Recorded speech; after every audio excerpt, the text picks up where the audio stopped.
Ankpal ERP में company setup कैसे होगा, इस वीडियो के थ्रू आज हम देखेंगे।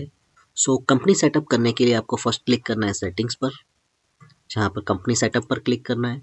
फर्स्ट स्टेप हमारा रहेगा बेसिक इन्फॉर्मेशन का, जहाँ पे हमारा बिजनेस नेम, बिजनेस कोड जो कि ये ऑटो जनरेटेड फ्रॉम अंकपाल है, जिसमें आपको कुछ नहीं करना है। यहाँ से बिजनेस टाइप आप सिलेक्ट कर सकते हो, proprietor, partnership, private limited, what, ठीक है। देन नेक्स्ट आगे चलते हैं हम। यहाँ पे आपको डीलिंग मेंशन करना है कि क्या आपका सर्विस रहेगा या प्रोडक्ट रहेगा। अगर आपको प्रोडक्ट इनेबल करनी है तो यहाँ से प्रोडक्ट इनेबल होगी, सर्विस पे इनेबल करना है सर्विस इनेबल होगी। अगर आप सर्विस डिसेबल करोगे तो यहाँ से मास्टर लेवल पे वो भी डिसेबल हो जाएगा, मीन्स आपका सर्विस मास्टर नहीं आएगा, ठीक है। ई वे बिल एंड इनवॉइसिंग आप करने वाले हो, इसमें से जनरेट करने वाले हो, तो आपको यहाँ से इसको चेकबॉक्स से इनेबल करना रहेगा, ई वे बिल इनवॉइसिंग दोनों। देन यहाँ पे एड्रेस आपको मिल जाएगा, जैसे address, landmark, area, city, state, country, basic information address की आपको मिलेगी। अपडेट बटन पर क्लिक करेंगे तो आपकी बेसिक इन्फॉर्मेशन की डिटेल जो भी होगी वो सेव हो जाएगी। देन आगे चलते हैं तो यहाँ पे हमारे पास है next contact information. Contact information में यहाँ पे हमारे पास कॉन्टैक्ट नेम है, लाइक हमें कॉन्टैक्ट नेम अगर यहाँ मेंशन करना है तो हम कॉन्टैक्ट नेम मेंशन करेंगे। Mail ID, mobile number, office number. ये कॉन्टैक्ट की डिटेल्स हैं हमारी, जो कि हमारी कंपनी के लिए है, ठीक है। अभी हमें अगर सेकेंडरी अगर कोई कॉन्टैक्ट की डिटेल इन्फॉर्मेशन को अगर सेव करना है, ऐड करना है, तो हम यहाँ से ऐड कर सकते हैं। जैसे कि न्यू कॉन्टैक्ट डिटेल, टाइटल, उसका टाइटल हमने दे दिया यहाँ पे, जैसे कि ये हो गया मैनेजर। कॉन्टैक्ट नेम दे दिया हमने यहाँ पे Ramesh. Mail ID, mobile number हमने यहाँ पे डाल दिया।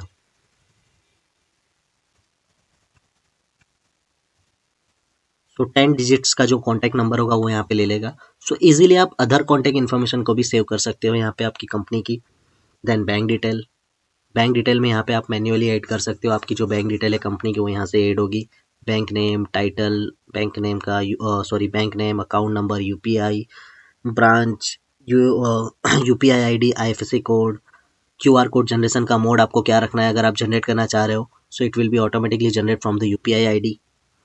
एंड अगर आपको अपलोड करना है, आपके पास क्यूआर कोड का कोई जेपीजी या पीएनजी फाइल है, तो आप यहाँ से इजीली अपना बैंक डिटेल का क्यूआर कोड अपलोड भी कर सकते हो, ठीक है। ये थी हमारी बैंक डिटेल की इन्फॉर्मेशन। आप मल्टीपल बैंक डिटेल यहाँ से ऐड कर सकते हो। एंड थर्ड टैब है हमारा लाइसेंस एंड सर्टिफिकेट वाला। यहाँ पे आप आपकी कंपनी के जो भी लाइसेंस होंगे, लाइसेंस नंबर की इन्फॉर्मेशन को सेव कर सकते हो, लाइक एमएसएमई नंबर है, एफएसएसआई नंबर है, डीएल नंबर है, आपका ड्रग लाइसेंस नंबर होगा, आईएसओ नंबर है अगर आपके पास है तो वो आप यहाँ पे मेंशन कर सकते हो। देन अपडेट पर क्लिक करोगे, ये आपकी डिटेल्स सेव होगी। अगर आपको एडिशनली लाइसेंस की इन्फॉर्मेशन भी रिक्वायर है तो आप यहाँ से एड न्यू पर क्लिक करेंगे, टाइटल देंगे जैसे कि मुझे चाहिए DL2, मुझे अगर ड्रग लाइसेंस नंबर 2 चाहिए तो वो मैं इजीली यहाँ से ले सकता हूँ।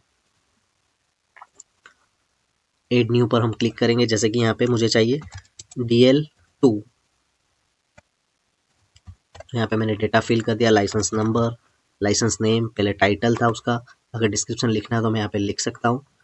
एड लाइसेंस एंड सर्टिफिकेट पर क्लिक करूंगा, यहाँ पे मेरा एडिशनल लाइसेंस एड हो चुका है, इसका इन्फॉर्मेशन यहाँ पर एड हो चुका है, ठीक है। आगे चलते हैं। यहाँ पे कंपनी सेटअप में ही हमारा 4th नंबर का जो टैब है वो है डायरेक्टर्स एंड पार्टनर्स। यहाँ पे आप बेसिक इन्फॉर्मेशन को ऐड कर सकते हो, जस्ट एड न्यू पर आपको क्लिक करना है। पार्टनर टाइप के वो फॉर्म LLP है, प्राइवेट पब्लिक है, ओपीसी कंपनी है, वॉट एवर। शेयर होल्डर का name, PAN number, basic information आपके पार्टनर या डायरेक्टर की रहेगी, जो जिस कंपनी का है वो उसकी, जैसे date of allotment, type of share, क्या इक्विटी है, प्रेफरेंस है, वॉट एवर, और number of share holds, face value, total capital.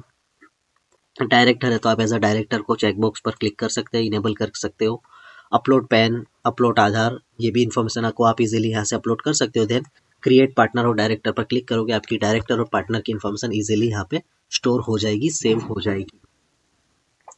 Than company setup में ही मेन नेक्स्ट इन्फॉर्मेशन है हमारी लाइसेंस एंड सर्टिफिकेट में ही हमारा जीएसटी का इन्फॉर्मेशन है, जो कि हमारा कंपनी का इन्फॉर्मेशन रहेगा।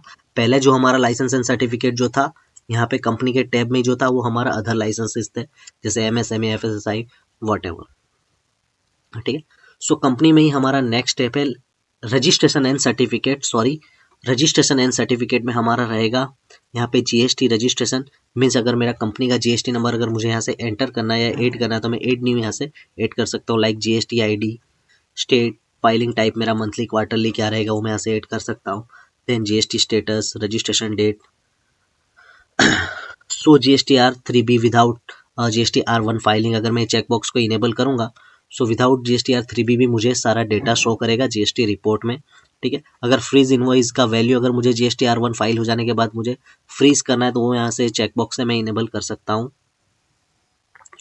कंप्लायंस क्रेडेंटियल्स, यहाँ पे कुछ क्रेडेंटियल्स दिए हुए हैं हमें, जैसे जीएसटी का आपको जीएसटी फाइलिंग करने के लिए उसका यूजर आईडी, पासवर्ड, ईवेबिल का user ID, e way bill user ID, password, invoice user ID and password. तो रजिस्ट्रेशन एंड सर्टिफिकेट में इतनी इन्फॉर्मेशन हमें यहाँ पे मिलेगी। आप यहाँ पे क्रिएट जीएसटी करके ये सारी डिटेल को सेव कर सकते हो। देन आगे चलते हैं यहाँ पे अदर सर्टिफिकेट, अगर आपके पास कोई अदर सर्टिफिकेट है, लाइक आपको इनकम टैक्स सर्टिफिकेट या वॉट एवर कोई भी अगर सर्टिफिकेट को आपको ऐड करना है तो यहाँ से रजिस्ट्रेशन एंड सर्टिफिकेट के टैब से ऐड कर सकते हो। यहाँ पे हम ऐड न्यू पर क्लिक करेंगे, अदर सर्टिफिकेट में ऐड न्यू बटन पर हमने क्लिक किया है तो यहाँ पे उसका टाइटल, नेम, नंबर, डिस्क्रिप्शन, आप यहाँ से क्रिएट सर्टिफिकेट कर सकते हो इजीली। अब कंपनी में ही हमारा अदर टैब है जिसमें ब्रांच है, आप यहीं पे आप कंपनी सेटअप में से ही ब्रांच का सेटअप इजीली कर सकते हो। अगर आपको नया ब्रांच क्रिएट करना है तो ऐड न्यू ब्रांच इजीली यहाँ से हो जाएगा। कौन से जीएसटी नंबर में ये ब्रांच के लिए पर्टिकुलर कौन सा जीएसटी नंबर रहेगा तो यहाँ से आपको सिलेक्ट करना है। ब्रांच कोड, ब्रांच नेम आपको मेंशन करना है, जो ब्रांच आपका क्रिएट करना चाह रहे हो उसका नेम आपको यहाँ पे लिखना है। Address, landmark, area, country, state, city, ये सारी डिटेल आपको बेसिक ब्रांच क्रिएट करने के लिए फिल करनी होगी। देन क्रिएट बटन पर आप क्लिक करोगे, आपका ब्रांच इजीली क्रिएट हो जाएगा।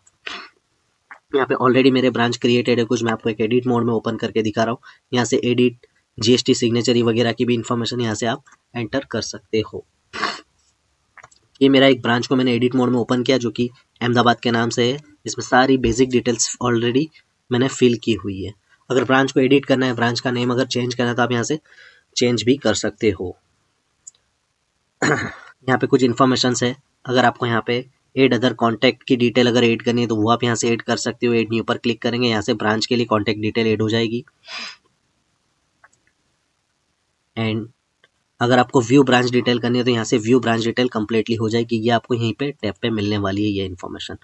यहाँ पर क्लिक करेंगे एक्शन बटन पर, तो यहाँ से डिलीट, इनएक्टिव और सरेंडर ब्रांच का आपको ऑप्शंस भी मिल जाएगा इसी स्क्रीन पे।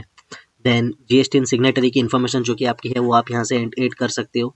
जीएसटी फाइल करने के लिए जो पैन नंबर वगैरह की जो इन्फॉर्मेशन होती है वो आप यहाँ पे फिल कर सकते हो, because Ankpal auto GSTR 1 filing का ऑप्शन देता है इसलिए। सो हमारा जो जीएसटी फाइल होता है वो ब्रांच वाइज होता है। नेक्स्ट आगे बढ़ते, ब्रांच के अंदर और भी इन्फॉर्मेशन है हमारी, जैसे कि वेयर हाउस का कॉन्फ़िगरेशन हमने दिया। अगर आपको वेयर हाउस क्रिएट करना है तो ऑब्वियसली आपको पहले ब्रांच क्रिएट करनी होगी। ब्रांच में आपके मल्टीपल वेयर हाउस क्रिएट होंगे, जैसे एड न्यू वेयर हाउस हम करेंगे। यहाँ से वेयर हाउस की बेसिक कोड की इन्फॉर्मेशन, वेयर हाउस का नेम, कौन से ब्रांच में वो डील करेगा तो यहाँ से ब्रांच को मैप करना है। देन उसकी basic information, address, landmark, state वगैरह की इन्फॉर्मेशन वो ऑटोमेटिकली ब्रांच से पिक कर लेगा स्टेट वगैरह की इन्फॉर्मेशन। बाकी आप वेयर हाउस की बेसिक इन्फॉर्मेशन मैन्युअली फिल कर सकते हो। क्रिएट बटन पर क्लिक करोगे, आपका वेयर हाउस क्रिएट होगा यहाँ। देन आगे चलते, रैक एंड बीन जो कि एड ऑन है, ये दोनों एड ऑन फीचर थे जो कि हमने पिछले वीडियो में ऑलरेडी कवर कर चुके हैं। हम हमारा ब्रांच के साथ हमारा वेयर हाउस और रैक एंड बीन दोनों अलाइन होता है, इसलिए हम फर्स्ट ब्रांच क्रिएट करेंगे, वेयर हाउस क्रिएट करेंगे, देन हम रैक एंड बीन को क्रिएट कर सकते हैं यहाँ से। सो ये था हमारा कंपनी सेटअप कंप्लीटली। अगर आपको लॉगिन क्रेडेंशियल्स के रिगार्डिंग की भी इन्फॉर्मेशन चाहिए तो वही कंपनी सेटअप के अंदर हमारा नेक्स्ट टैब है लॉगिन डिटेल। सो लॉगिन डिटेल में हम जाएंगे, यहाँ पे आप TDS और अदर क्रेडेंशियल्स को भी सेव करके रख सकते हो। ये कुछ कंप्लायंस के क्रेडेंशियल्स है जो कि यहाँ पे हमने दिए हुए, जिसका यूजर नेम, पासवर्ड, डिस्क्रिप्शन आप लिख करके यहाँ पर सेव कर सकते हो। इसी तरीके से यहाँ पे एड इनकम टैक्स क्रेडेंशियल्स का ऑप्शन भी दिया हुआ है, यूजर नेम, पासवर्ड, डिस्क्रिप्शन, और ये मेंशन करके यहाँ पे आप क्रिएट करेंगे तो आपके क्रेडेंशियल्स की डिटेल्स भी यहाँ पर सेव होगी कंपनी सेटअप में। तो अंकपाल ERP का कुछ इस तरीके का हमारा कंपनी सेटअप है। Thank you.